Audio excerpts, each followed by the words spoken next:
예, 안녕하세요.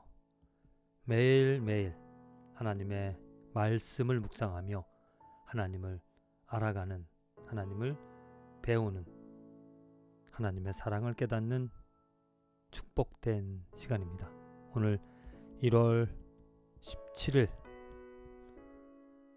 읽은 말씀 창세기 18장 그리고 마태복음 17장 그리고 느헤미야 7장 사도행전 17장의 말씀, 전체적인 이 말씀을 살펴보면서 오늘 제가 깨닫는 것은 예수 그리스도, 정말 예수 그리스도가 얼마나 능력 있는 존재인지, 예수 그리스도가 얼마나 가치 있는 온전하시고 완전하신 분인지, 예수 그리스도의 그 아름다움, 크심을 오늘 말씀들을 통하여서 우리들은 깨닫고 그분을 더욱더 사랑할 수 있을 것입니다. 오늘 첫 번째 말씀 창세기 18장의 말씀을 보면 아브라함의 이야기입니다. 하나님께서 아브라함에게 아들을 주겠다 다시 한번 그 천사들을 통하여서 약속해 주십니다. 그런데 아브라함은 비웃죠. 어떻게 나이 많이 늙은이가 아기를 낳겠냐고 비웃습니다. 그런데도 불구하고 하나님은 아들을 주십니다. 그리고 특별히 오늘 아브라함이 소돔을 위하여서 중보를 합니다.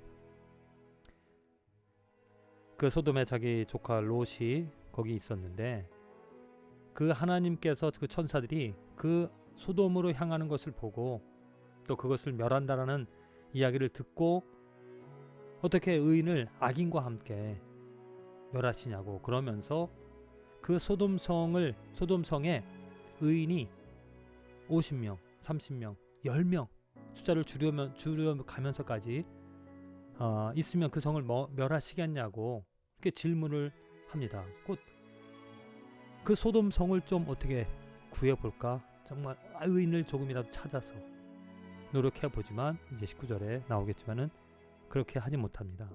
자, 여기서 아브라함과 중요한 것이 아브라함과 예수 그리스도의 차이가 나온다는 거죠. 아브라함이 훌륭한 정말 이스라엘의 조상입니다. 믿음의 조상. 그런데 예수 그리스도와 비교할 때 예수 그리스도는 정말 온전하신 완전하신 존재. 아브라함은 그 죄 많은 죄인들이 있는 그 소돔성을 구해보고자 했지만 구할 수 없었습니다. 왜? 그의 능력이 어떻게 그 죄에 있는 사람들, 죄에 있는 성을, 죄가 많은 그 성을 어떻게 자기의 능력으로 구할 수 있었겠습니까? 불가능했죠. 그러나 예수 그리스도, 정말 의인이 한 사람도 없는 이 세상, 의인이 한 사람도 없는 이 세상, 죄에 많은 죄로 번성한 이 세상에 예수 그리스도께서 오셔서 구원의 길을, 구원의 물을, 구원의 기회를 우리들에게 하나님의 저주가 아닌, 하나님의 심판이 아닌 하나님의 은혜와 사랑을 받을 수 있게끔 해주셨다. 그래서 여기서 예수 그리스도의 크심을, 예수 그리스도의 위대함을 우리가 알 수 있다는 거죠. 그리고 이제 느헤미야서 7장입니다. 느헤미야 전반전 첫 부분은 느헤미야가 이제 지도자를 세우죠. 지도자를 세워서 성을 재건축하는 일을 추진을 합니다. 그리고 긴 이 사람들의 이름, 그 포로에서 돌아온 사람들의 이름들이 기록이 되어져 있죠.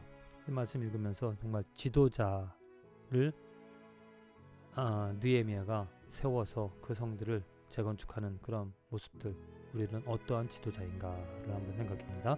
그리고 마태복음 17장의 말씀, 예수님의 영광스러운 모습으로 정말 눈이 부시는, 얼굴이 해같이 빛나며 옷이 빛과 같이 희어졌다라고 고백을 제자들이 합니다. 그리고 나서 정말 중요한 것이 무엇이냐면 마태복음 17장 5절의 말씀 가만히 살펴보면 어떤 소리냐면, 호련히 빛난 구름이 그들을 덮이며 구름 속에서 소리가 나서 이르시되 이는 내 사랑하는 아들이요 내 기뻐하는 자니 너희는 그 말을 들으라. 자, 어느 누구에게 과연 하나님께서 이는 내 사랑하는 아들이요 내 기뻐하는 자라고 인간 누구에게 이 말씀을 하실 수가 있겠습니까? 우리는 죄인인데 내 사랑하는 아들이라는 말은 나와 아주 동등된 나 닮은 나와 같은 존재라고 말을 한다는 거죠. 오직 이 말씀을 들을 수 있는 분은 예수 그리스도밖에. 예수 그리스도는 온전히 하나님의 형상을 하나님과 똑같은 하나님의 아들로 또 하나님의 기쁨을 받는 왜? 전혀 죄가 없으신 분이라는 것. 이 말씀을 통해서 우리는 또한 알 수가 있다는 겁니다. 그리고 또한 마태복음 17장 말씀 가운데서 17장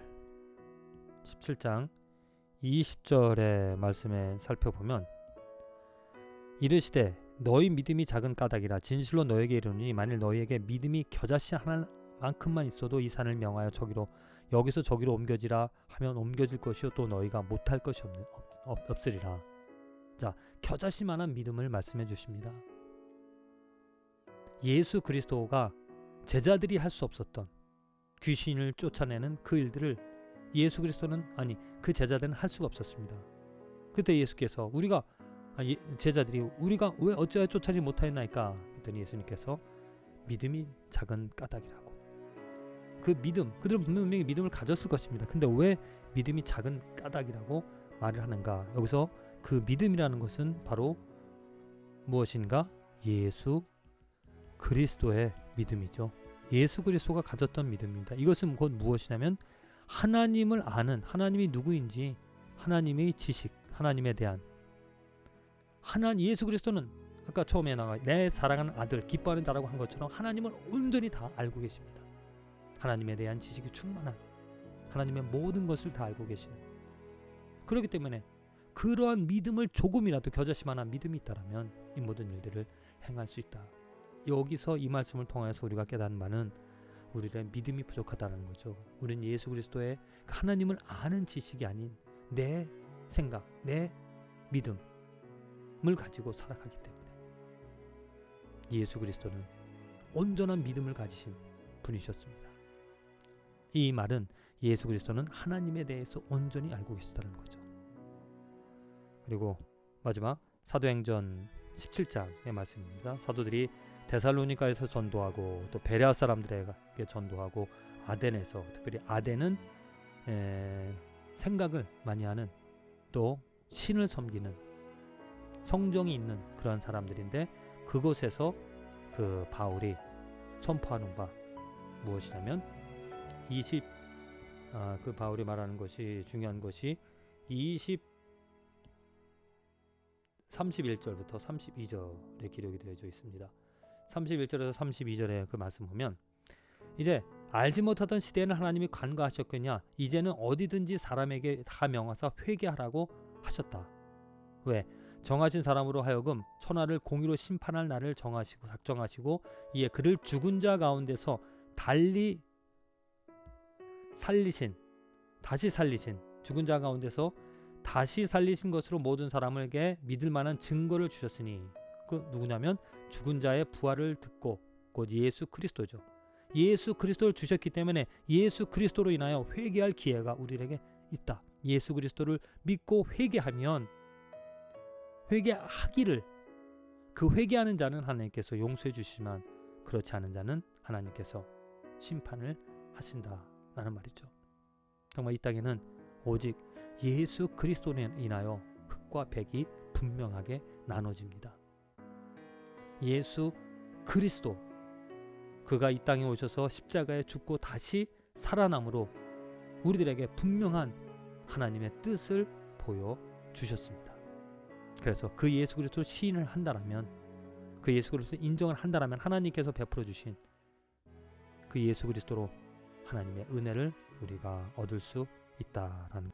그래서 오늘 전체적인 말씀을 정리하면 정말 예수 그리스도 예수님밖에 없다.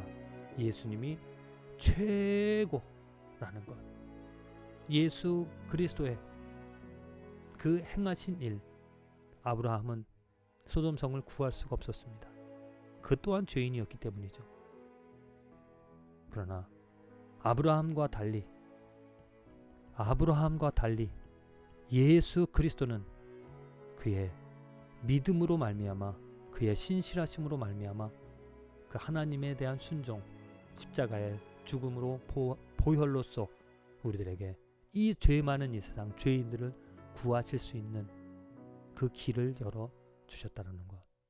오늘 우리가 그 그리스도의 믿음을 겨자씨 조금이라도, 정말 하나님에 대한 지식을 예수님처럼 조금이라도 더 정확하게 알 수 있게 되어지기를, 그 믿음 갖게 되어지기를 간구하면서 예수 그리스도 안에서 소망 갖고 예수 그리스도로 말미암아 구원 얻어 매일매일 기뻐하며 살아갈 수 있는 저와 여러분들의 축복된 삶이 되어지기를 간절히 기도드립니다.